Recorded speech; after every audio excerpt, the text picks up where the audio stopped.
Hello बच्चों, आइए प्रश्न को पढ़ते हैं। प्रश्न यह है, सदिश 2i कैप माइनस जे कैप प्लस 5k कैप की दिशा में एकांक सदिश ज्ञात कीजिए। आइए सर्वप्रथम प्रश्न की मुख्य अवधारणा को जान लेते हैं। मुख्य अवधारणा,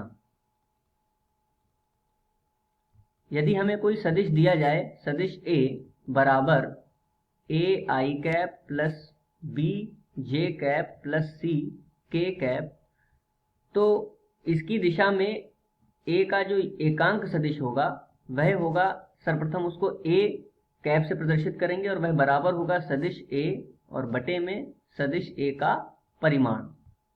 और सदिश a का परिमाण कैसे प्राप्त करेंगे? सदिश a का परिमाण बराबर होता है वर्गमूल में i के गुणांक की घात 2, अर्थात यहाँ पर i का गुणांक देखिए a है तो a की घात 2 प्लस j के गुणांक की घात 2 अर्थात b की घात 2 और इसी प्रकार k के गुणांक की घात 2 अर्थात c की घात 2। तो आइए इस मुख्य अवधारणा के आधार पर प्रश्न को हल करते हैं।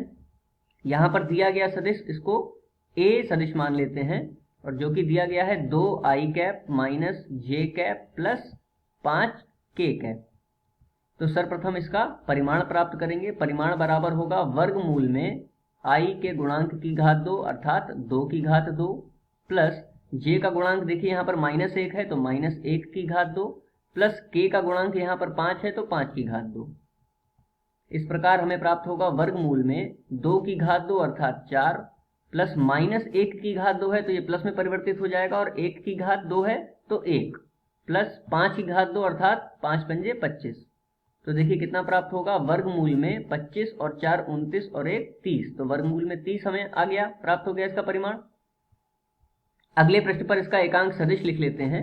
एकांक सदिश a कैप बराबर होगा सदिश a बटे में सदिश a का परिमाण। तो देखिए सदिश a कितना दे रखा है, 2i माइनस जे, 2i माइनस जे प्लस 5k, तो लिख लेंगे प्लस 5k और बटे में जिसका परिमाण हमें प्राप्त हुआ वह है वर्गमूल में कितना, 30। तो इस प्रकार दिए गए सदिश का एकांक सदिश यह हमें प्राप्त होगा, जो कि मुख्य अवधारणा के आधार पर दिए गए प्रश्न का उपयुक्त उत्तर है। आशा करते हैं आपको समझ में आया होगा। धन्यवाद।